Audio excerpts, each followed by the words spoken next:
السلام اعلنت لهم، بے شک میں نے یہ اعلان کیا ان کے لیے، واسررت لهم،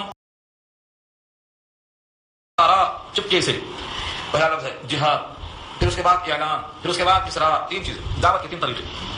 زور سے کوئی بات کہنا، پھر یہ اعلان کا خاص طریقہ، پھر چپکے سے یعنی ان کے دل جیتنے کے طور طریقے اپنانا. تین طرح میں نے پیغام پیش کیا اور ان تینوں طریقوں سے میں نے ان کو ایک ترغیب بھی دی. فقلت، اور میں نے ان سے کہا استغفروا ربکم، اپنے رب سے استغفار کرو. استغفار باب استغفار سے ہے مغفرت چاہنا، گناہوں پر توبہ کرنا. انہ کان غفارا، بے شک وہ ہے غفار یعنی بہت معاف کرنے والا، معاف کر دے گا. اس مغفرت کا اور تمہارے استغفار کا یہ فائدہ ہوگا دنیا میں. یرسل السماء علیکم مدرارا، برسائے گا تم پر پانی. مدرار کے معنی کثرت کے ساتھ، خوب پانی برسائے گا. ان سب میں مبالغہ ہے. دیکھو غفارہ میں خوب مغفرت ہے اور مدرارہ میں خوب بارش ہے، مبالغہ چل رہا. تم استغفار کریں گے تو تم پر بارش کی کثرت ہوگی. کیوں؟ جب بندہ گناہ کی توبہ کر لیتا ہے، نادم ہو جاتا ہے، تو اللہ پانی برساتے ہیں. یہاں سے معلوم ہو اس پر بہت سے قصے. وَيُمْدِدْكُمْ بِأَمْوَالٍ وَبَنِينَ، اور بڑھائیں گے. یمددکم، تمہاری مدد کریں گے یعنی بڑھائیں گے. بِأَمْوَال، مال کے ذریعے، وَبَنِينَ، بیٹوں کے ذریعے. استغفار ایک کام ہے، اس پر کیا کریں گے؟ بارش میں کثرت دیں گے، مال میں فراوانی دیں گے، اولاد بھی خوب عطا فرمائیں گے. وَيَجْعَلْ لَكُمْ جَنَّاتٍ، اور بنائیں گے تمہارے لیے باغات. وَيَجْعَلْ لَكُمْ أَنْهَارًا، انہارا نہروں کی جمع ہے، تمہارے لیے باغات بھی ہوں گی، نہریں بھی ہوں گی. ایک عمل پر اتنا سرا. اسی لیے کوئی پوچھتا ہے آپ سے بارش نہیں ہوتی کیا کروں؟ تو استغفار کرو. بیٹے نہیں ہوتے کیا کروں؟ تو استغفار کرو. مال میں برکت نہیں تو استغفار کرو. باغات میں نہروں میں قلت کا احساس ہے تو استغفار کرو. ان تمام مرض کا علاج ہے استغفار کرو. جب استغفار کریں گے تو سب اللہ عطا فرمائیں گے. اس کے بعد اللہ خود سوال کرتے ہیں. حضرت نوح نے اپنی زبان سے کہا ہوگا ما لکم، تمہیں کیا ہو گیا ہے؟ ما لکم، تمہیں ہو کیا گیا ہے؟ لا ترجون للہ وقارا، تم کو اللہ سے وقار کی امید نہیں، بزرگی کی امید نہیں، شرافت کی امید نہیں. جس اللہ نے تم کو معدوم سے موجود کیا، درجہ بدرجہ پال کے بڑا کیا، تم کو اسی اللہ سے امید نہیں. تمہیں کیا ہو گیا؟ ما لکم، تمہیں کیا ہو گیا؟ یہ سوال ہر اس بندے سے سوال آج بھی ہے جو بندہ کھاتا تو اللہ کی ہے اور گاتا ہے غیر اللہ کی، زمین پر چلتا ہے اللہ کی اور سجدہ کرتا ہے غیر اللہ کے. ان تمام سے یہ سوال ہے ما لکم، تمہیں کیا ہو گیا؟ لا ترجون للہ وقارا، کہ تم کو امید نہیں، تم کو اعتقاد نہیں اللہ کے لیے عظمت اور وقار کی، تمہیں کوئی امید نہیں. وقد خلقکم مطوارا، حالانکہ تحقیق تم کو پیدا کیا ہے درجہ بدرجہ، اسٹپ بائی اسٹپ. پہلے نطفہ، پھر علقہ، پھر مضغہ، پھر بچہ، پھر نوخیز، پھر شباب، پھر ادھیڑ، پھر بڑھاپا. یہ سب کیا ہیں؟ درجہ بدرجہ ہیں. یہ اطوارہ کا ترجمہ ہے. طورا قضا، تم پہلے اس شکل میں، پھر اس شکل میں، پھر اس شکل میں. لترکبن طبقا عن طبق، تمہارا کوئی دن پہلے دن کی طرح نہیں ہے. ہر روز کچھ نہ کچھ تغیر ہے تمہارے وجود میں. تم کو اپنے مالک سے پھر بھی تمہیں امید نہیں. بتوں سے تم کو امید ہے، خدا سے نہ امیدی. بتا دو مجھ کو صحیح اور کافری کیا ہے؟ تم کو بتوں سے امید ہے، پتھروں سے امید ہے، تمام مخلوقات سے امید ہے. اگر امید نہیں ہے تو اللہ سے امید نہیں ہے. تمہارے تعلقات کس سے کیسے ہیں؟ خوب سناتے لوگ سب سے تعلقات اچھے ہیں. اللہ سے کیسے ہیں؟ تو تعجب پوچھتا ہے اللہ سے تعلق کیا مطلب؟ حالانکہ سب سے مضبوط تعلق اللہ سے ہونا چاہیے.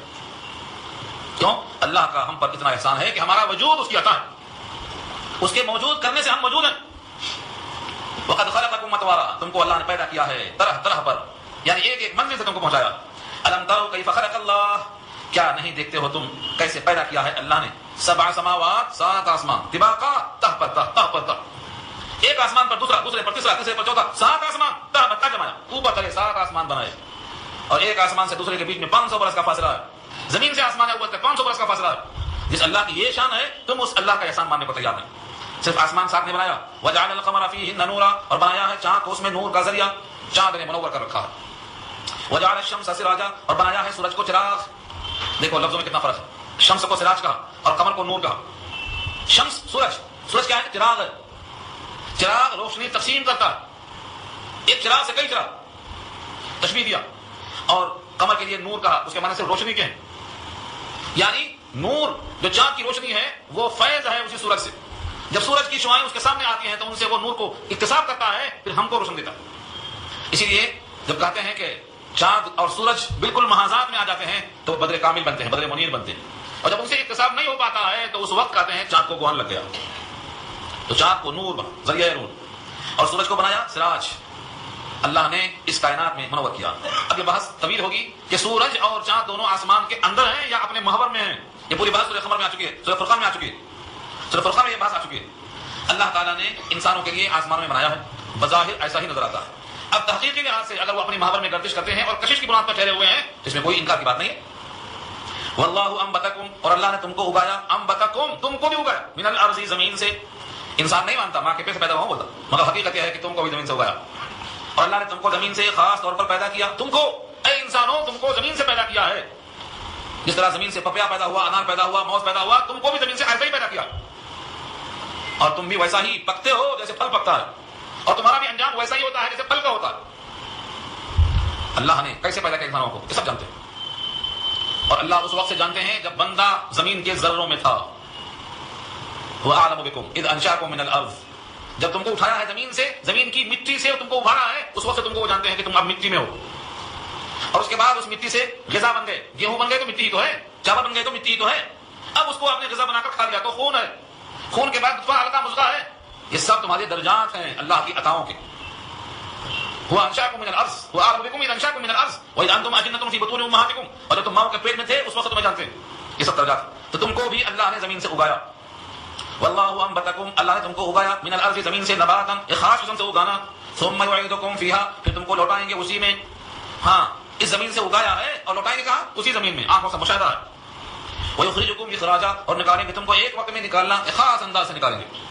یہ بینی وہی ہے جو سورۃ طٰہٰ میں آ چکا ہے، فیہا نعیدکم ومنہا نخرجکم تارۃ اخری منہا خلقناکم وفیہا نعیدکم، بینی اسی کا ترجمہ یہ بھی ہے، اسی انداز سے بھی آئیے۔ تو اس آیت میں وعدہ ہے تم کو زمین میں دوبارہ لوٹائیں گے اور تم کو پھر پیدا کریں گے، اور کیا احسان ہے۔ واللہ جعل لکم الارض بساطا، اور اللہ نے بنایا تمہارے واسطے زمین کو بچھونا، زمین پر چلنے والا انسان، اس کو اللہ نے بساطا کہا، بساطا مانے فرش، بستر، جیسے بستر پہ آرام کرتا ہے، لوٹ پوٹ کرتا ہے، تمہارے حق میں زمین بچھونا ہے۔ لتسلکوا منہا، تاکہ تم چلو، سلکا یسلکو چلنا پھرنا، منہا اس زمین کے اندر، سبلا راستے، فجاجا کشادہ، فجاجا بڑی چوڑی سڑک، کشادہ، یہ بڑے بڑے راستے کہاں سے بنے؟ زمین پر بنے، سبلا کی صفت ہے فجاجا، بڑے بڑے راستے، تاکہ تم زمین میں چلو اور پھرو۔ یہ سب انعامات ہیں بندوں پر، یہ حضرت نوح نے قوم کو پیش کیا۔ ہر داعی کو یہی باتیں پیش کرنا چاہیے، کیونکہ اس میں جو بات کہی گئی ہے وہ کامن ہے، ہر انسان کو لاگو ہوتی ہے۔ حضرت نوح نے اپنی قوم کو پیغام پہنچایا، مگر قوم نے انکار ہی کیا، جس کا تذکرہ سورہ ہود میں اللہ نے خود خبر دے دیا کہ اے نوح، اب تک جو ایمان لانا تھا لا چکے، اب نہیں لائیں گے۔ انہ لن یؤمن من قومک الا من قد آمن، ہرگز نہیں ایمان لائیں گے جو لانا تھا لا چکے۔ جب حضرت نوح نے یہ کہا، یہ دیکھ لیا اللہ کا پیغام کہ اب نہیں لائیں گے ایمان، تو فرمایا کہ اے اللہ ان کے وجود سے اس جہان کو پاک کر دے، یعنی ان کی شرارت کو اور ان کے شرک اور کفر کو اتنا بڑھا دے کہ ان کی موت کل آنے کی ابھی آ جائے۔ یہ بدعا کیوں کیا؟ اصل لوگ آتے ہیں کہ پیغمبر ہو کر بدعا کیوں کیا؟ مرنے کی بدعا کیا، جہنم میں جانے کی بدعا کیا؟ یہ اصل میں بدعا نہیں ہے، بلکہ جب اللہ کی اطلاع آ گئی کہ اب ایمان نہیں لائیں گے اور ہرگز نہیں ایمان لائیں گے جو لانا تھا لا چکے، تو اس نتیجے میں حضرت نوح نے پیغام دیا کہ جب ان کے ایمان لانے کی خبر اللہ نے دے دیا کہ ایمان نہیں لائیں گے، تو اب جلدی سے ان کے وجود سے جہان پاک ہو جائے تاکہ بقیہ لوگ آرام سے رہ سکیں۔ خبر اللہ نے دیا ہے۔ قال نوح رب انهم عصوني واتبعوا من لم يزده ماله وولده الا خسارا، نوح نے کہا اے میرے پروردگار، بے شک انہوں نے میری نافرمانی کی، واتبعوا اور اتباع کیا ہے ایسے ایسوں کی، لم يزده ماله وولده کہ نہیں زیادہ کریں گے ان کے مال میں اور ان کی اولاد میں مگر خسارہ، ایسے شخصوں کی پیروی کی ہے کہ جو نقصان ہی میں اضافہ کر سکتے ہیں، نہ مال میں اضافہ ہوگا نہ اولاد میں اضافہ ہوگا۔ اللہ تعالیٰ نے ان کے نام بتا دیے کہ ان قوموں نے کن کن کی اتباع کی ہے اور کیوں کی ہے، آگے ان کی لسٹ آ رہی ہے۔ ایسے ایسوں کی اتباع کی ہے کہ ان کے ذریعے سے نہ مال میں اضافہ ہوگا نہ اولاد میں، ہاں خسارہ میں اضافہ ہوگا، گھاٹے میں۔ ومکروا اور مکر کیا ہے انہوں نے، مکرن کبارا، خوب بڑا مکر، کبار اکبر سے کبار مقابلہ ہے، یعنی خوب مبالغہ ہے، خوب مکر کیا انہوں نے۔ اور اس مکر کا ایک جز یہ ہے کہ پوری قوم نے مل کر آپس میں کیا کہا، وقالوا لا تذرن آلهتکم، اور کہا انہوں نے کہ مت چھوڑو اپنے اپنے معبودوں کو، یہ عام ہے۔ اب خاص طور سے کون کون سے معبود ہیں، پانچوں کے نام بتائے، ولا تذرن ودا ولا سواعا، اور نہیں چھوڑنا ود کو اور نہ سواع کو، پھر وقت میں یاد رکھو، ود نام ہے، سواعا یہ بھی نام ہے، ولا یغوث، یغوث کو نام ہے، ویعوق یہ بھی نام ہے، والنصر یہ بھی نام ہے۔ تو ود، سواع، یغوث، یعوق، نصر، یہ پانچ نام ہیں۔ یہ پانچوں نام کیسے ہیں؟ حضرت نوح کے زمانے میں جب کوئی انسان مر جاتا تو ان کے یادگار کے لیے ان کی یہ شکل بنا کر رکھتے، حضرت چلے گئے، حضرت کی پہچان ہے یہ۔ اب ایک نسل خالی پہچان کی حد تک رہی، دوسری نسل پیدا ہوئی تو اس نے دیکھا کہ حضرت گھر میں ہیں اور گھر کے بڑے لوگ ان سے ملاقات کرنے آیا کرتے ہیں، تو شیطان نے کہا خالی ملاقات کرتے ہیں، ذرا ہاتھ کو پہناؤ انہوں، ہاتھ کر ڈال دیے، اب ہار پڑ گیا۔ پھر ایک نسل کے بعد شیطان نے کہا خالی ہاتھ پہناتے، ذرا پھول تو لگاؤ، تھوڑا سا خوشبو لگاؤ، تھوڑا سا اس کے اندر عطر لگاؤ۔ اب اس کے بعد کیا ہوا، دھیرے دھیرے دھیرے وہ تعظیم گاہ بن گئے، لوگوں کی عظمت کی جگہ ہو گئی، گھر کے بزرگ ہیں۔ ایک نسل دو نسل کے بعد وہ بھول گئے کہ بزرگ ہیں، یہ سمجھ میں آیا یہی معبود ہے، تو پرستش غیر اللہ کی وہاں سے ایسا شروع ہوئی۔ یہ پورے بزرگوں کے نام ہیں، ان کے گھر کے بڑوں کے نام ہیں۔ تو پہلے کہا اپنے معبودوں کو مت چھوڑو، اور اس کے بعد معبودوں میں سے خاص خاص کے چن کر کے نام بتائے۔ وقالوا لا تذرن آلهتکم، اور کہا مت چھوڑو اپنے معبودوں کو، ولا تذرن اور مت چھوڑو ودا ولا سواعا، نہ ود کو اور نہ سواع کو، ولا یغوث ویعوق ونصر، اور یغوث کو اور یعوق کو اور نصر کو کسی کو مت چھوڑو۔ وقد اضلوا کثیرا، اور تحقیق کہ انہوں نے خوب گمراہ کیا، اضلوا گمراہ کیا، کثیرا بہتوں کو۔ ظاہر یہ ہے کہ اس پرستش میں لگا کر، غیر اللہ کی بندگی میں لگا کر، شرک کرنے میں سب کو لگا دیا۔ کتنے لوگ ہیں، تعداد نہیں ہے، آج بھی کمی نہیں ہے ایسے لوگوں کی، آج بھی دنیا میں اتنے لوگ سمجھدار ہیں، لیکن اس معاملے میں آج بھی کثیرت میں وہی ہے۔ غیر اللہ کی بندگی کرنے والے آج بھی زیادہ ہیں۔ اللہ نے واضح کر دیا وقد اضلوا کثیرا۔ اب حضرت نوح نے یہ کہا کہ جب ان کے ایمان لانے کی امید نہیں ہے، ان کے ذریعے سے گمراہی میں اضافہ ہے، تو اے پروردگار ان کی ذاتی گمراہی میں اور کر دیجیے تاکہ اپنے حق کو پہنچ جائیں۔ ولا تزد الظالمین الا ضلالا، اور مت بڑھائیے ظالموں کو مگر گمراہی میں، خوب گمراہی۔ یہ حقیقت یہ ہے۔ حضرت نوح علیہ السلام کو جب معلوم ہو گیا تو یہ قوم ایمان نہیں لائے گی، تو فرمایا کہ جس عذاب اور جس تباہی کے یہ حقدار بن چکے ہیں وہ تباہی کل آنے کے بجائے ان کو آج ہی اس کا مستحق بنا دیجیے۔ یہ مراد یہاں پر۔ چنانچہ اللہ تعالیٰ نے ان تمام کو غرق کرنے کا فیصلہ کر دیا، اور یہ تفصیل پوری سورہ ہود میں آ چکی ہے، کچھ حصہ سورہ یونس میں آ چکا ہے، کچھ حصہ سورہ انبیاء میں آ چکا ہے۔ اب اس کا خلاصہ یہ ہے مما خطیئاتہم اغرقوا، اپنی خطاؤں کی وجہ سے غرق کیے گئے۔ پوری دنیا میں سب انسان جو بھی ان سے متعلق تھے ایمان والے، وہ کتنے تھے؟ گن گنا کے ایک کشتی میں آ گئے۔ اب اس کی تعداد بعض نے کہا 72 تھی، بعض نے کہا 73 تھی، 1200 کے اوپر میں تھی۔ 950 برس دعوت و تبلیغ کرنے کے بعد ان کی تعداد کتنی تھی؟ اب ان کی کشتی کیسی تھی، کتنی اونچی تھی، وہ تفصیل پوری سورہ ہود میں آ چکی ہے۔ جو ایمان لائے تھے ان تمام کو بٹھا لیا کشتی میں، اور جو غیر مومن تھے ان کو چھوڑ دیا، یہاں تک کہ سگا بیٹا بھی باہر آ گیا، اور وہ بھی اللہ نے کہا دیا یہ تمہارا اہل نہیں ہے۔ تمہارا اہل وہ ہے جو تمہارے فکر سے متفق ہے، فکر سے، تمہارے ایمانی فکر سے جو متفق ہے وہ تمہارے اہل میں سے ہے، تمہاری سلبی اولاد ہونا کافی نہیں ہے۔ انہ لیس من اہلک انہ عمل غیر صالح، یہ پوری بات سورہ ہود میں آ چکی ہے۔ اللہ فرماتے ہیں اپنی خطاؤں کی وجہ سے غرق کر دیا۔ کہاں غرق ہوئے؟ پانی میں، اور پہنچے کہاں؟ آگ میں۔ لفظوں کو دیکھو، مما خطیئاتہم، ان کی خطاؤں کی وجہ سے، اغرقوا، غرق کیے گئے، پاس ٹینس ہے، اغرقوا، غرق کیے گئے، فادخلوا نارا، بس داخل کیے گئے آگ میں۔ یہ بھی پاس ٹینس ہے۔ پاس ٹینس کا مطلب ہو چکے، آگ میں پہنچ چکے، پانی میں غرق ہو چکے، اور پانی میں ڈوبنا اور آگ میں پہنچنے میں کتنا دن کا وقفہ ہے؟ لفظ فا بتاتا ہے۔ لفظ فا کیا ہے؟ لفظ فا اغرقوا فادخلوا، اغرقوا اور ادخلوا کے بیچ میں لفظ فا آیا ہے، اور یہ فا کہتا ہے ترتیب تو ہے لیکن تراخی نہیں ہے، دیر نہیں ہے۔ ادھر پانی میں داخل ہوئے، ادھر آگ میں پہنچے۔ اگر تاخیر ہوتی، وقفہ ہوتا، غائب ہوتا، تو سما آتا اس کے لیے۔ اور اس سما اور فا کا فرق دیکھنا ہے تو سورہ عبس کی تلاوت کر لینا۔ سورہ عبس کی تلاوت میں فرق بتایا اللہ نے، کیا کہا؟ اماتہ فاکبر ثم اذا شاء انشر، مرتے ہی قبر، اماتہ فاکبر، مرنے کے بعد دیر تک نہیں، فوراً قبر، کیونکہ سڑ جائے گی بھی۔ وہاں آپ دیکھ لیجیے سورہ عبس میں تو آپ کو واو کا، فا کا، سما کا فرق مل جائے گا۔ واو صرف جمع کے لیے، اور فا جمع بھی اور ترتیب بھی، پہلے میں پھر تم، اور سما جائے تو تراخی اور وقفے کے لیے۔ تو جیسے ہی یہ پانی میں غرق ہوئے، آگ میں داخل کر دیے گئے، اور جہنم کی آگ یہ نہیں ہے، کیونکہ جہنم میں داخلہ حساب کتاب کے بعد ہوگا۔ پھر یہ کون سی آگ ہے؟ اس کا نام ہے برزخ کی آگ۔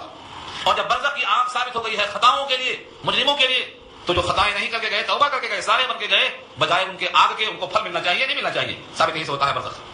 اہل قرآن جو کہتے ہیں عذاب قبر نہیں ہے، وہ اس آیت کا جواب دینے پر قادر نہیں ہے، اس آیت کا جواب قیامت تک دینے پر قادر نہیں ہے۔ وہ کہتے ہیں یہ خالی یہ صرف نوح کی قوم کے لیے ہے۔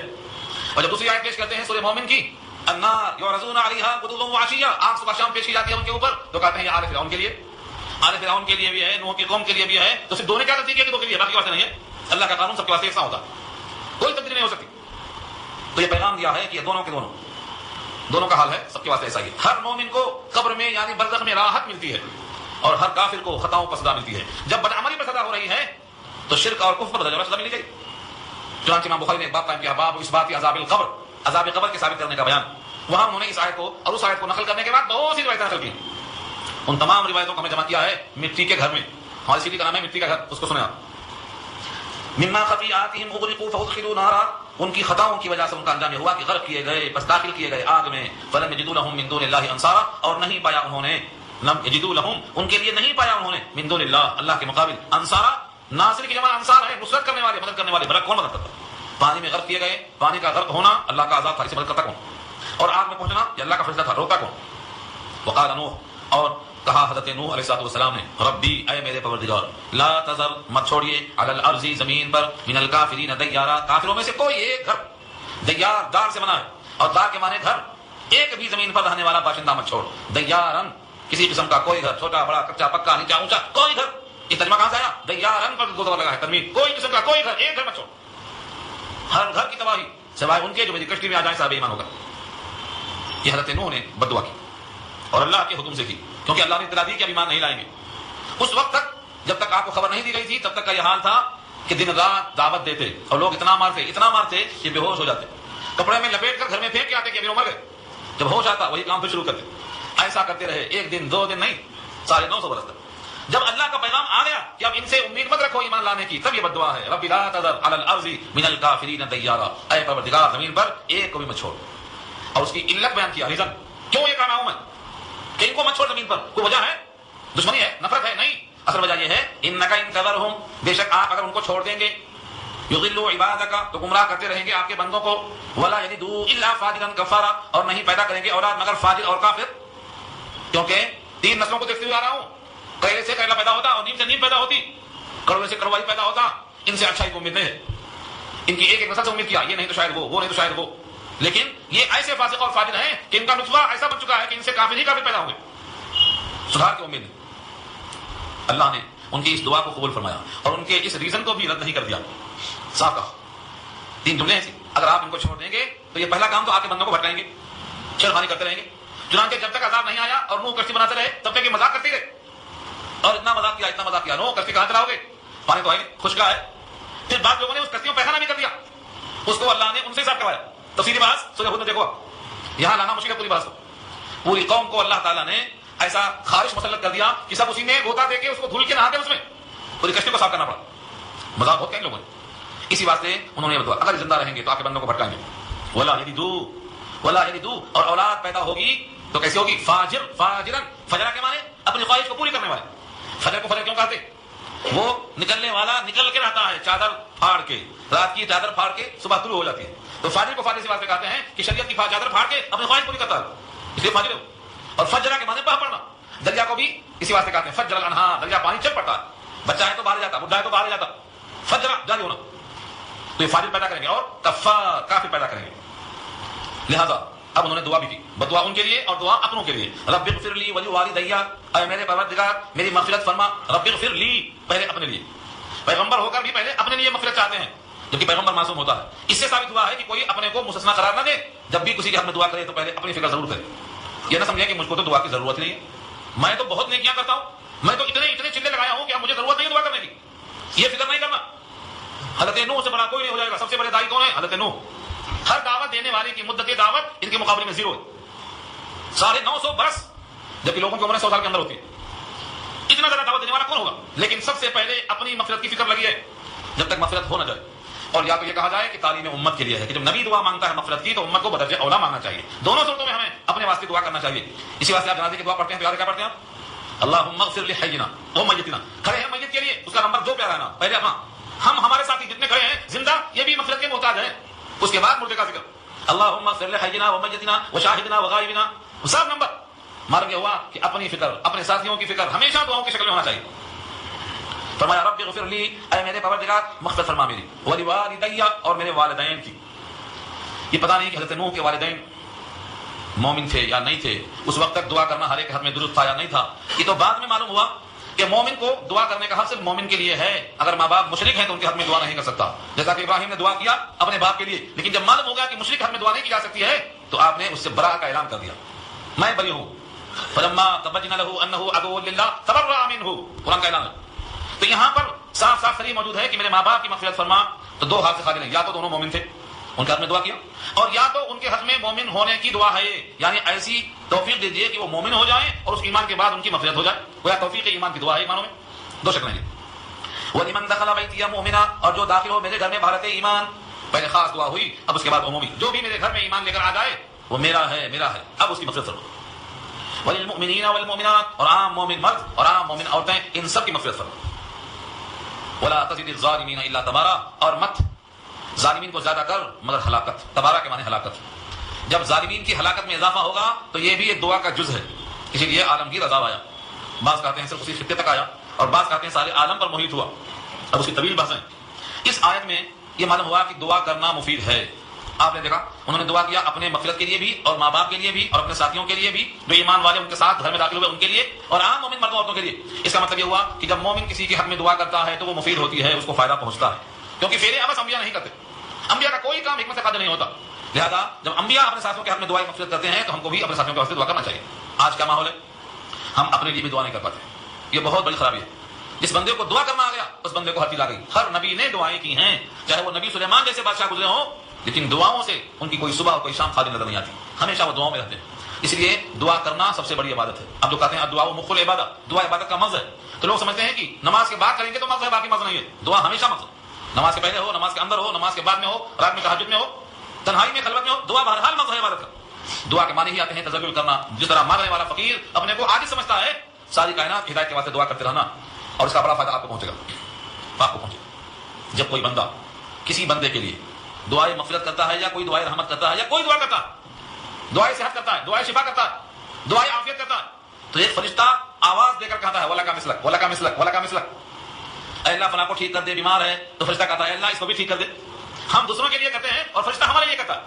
ایک فرشتہ وَلَكَ مِثْلَكَ بولتا رہتا ہے. جب ساری دنیا کے واسطے ہم بھلائی کی دعا کریں گے تو یہ فرشتہ کہتا ہے اے اللہ اس کو بھی بھلائی عطا فرما. ہماری دعا شاید قبول نہ ہو, لیکن فرشتے کی دعا یقیناً قبول ہوتی ہے. اس لیے ہماری دعا دوسروں کے حق میں ہو سکتا ہے قبول ہو سکتا ہے قبول نہ ہو, لیکن ہمارے حق میں فرشتے کی دعا یقیناً قبول ہوتی ہے, تو نہ کا فائدہ ہمارا ہوا. اسی لیے ہمیشہ دعا دوسروں کے واسطے ضرور کرنا چاہیے.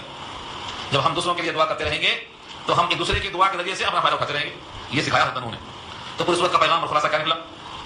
دعوت میں زندگی لگا دینا, جیسا حضرت نوح نے لگایا, زندگی لگا دینا. کوئی ایمان لائے یا نہ لائے, داعی کا اجر محفوظ. دعوت میں کبھی مایوس نہ ہو جب تک قطعی حجت نہ مل جائے, قطعی دلیل نہ مل جائے. دعوت دینے میں ہر طریقہ اپنایا جائے, چپکے سے بھی, آہستہ سے بھی, اعلان سے بھی, اور تنہائیوں میں ملاقات سے بھی, جو شکلیں ہیں سب دعوت میں اپنایا جائے. اور جو اللہ کی توحید پر اشارہ کرتی ہیں نشانیاں, ان کو پیش کیا جائے تاکہ دل میں اللہ کی عظمت آئے.